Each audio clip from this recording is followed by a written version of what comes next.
Hi, this is Jim Blasingame, the Small Business Advocate. Let's talk about our veterans. America's first military, the Minutemen militia, were shopkeepers, craftsmen, farmers, people like that. Today we call them small business owners, but they were our first veterans. Defining a veteran today is more complicated because there are multiple uses for the term. The Veterans Administration understandably has a very strict and technical definition because it's responsible for dispersing VA benefits. The classic definition is someone who has served on active duty for more than 6 months. But what about the volunteer service of the National Guard and the reserves? For decades, National Guard members and reservists have been comprised of two groups: those who have deployed for an extended period and those who prepared themselves for a deployment. And since the Minutemen, America's small business owners have been included in these ranks.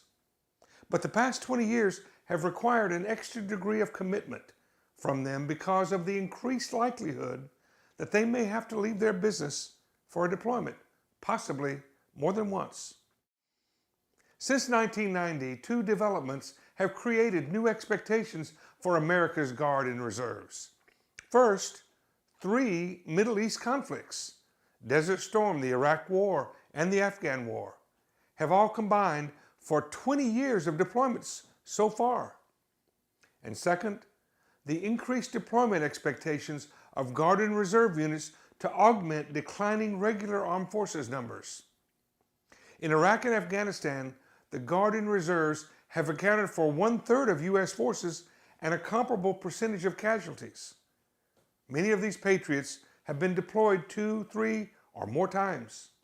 The RAND Corporation reports use of the Guard and Reserve has steadily increased since the first Gulf War, and this trend is likely to continue. Indeed, you can expect the efficiency of Guard and Reserve assets to figure even more heavily in America's national security plans in the face of impending budget cuts.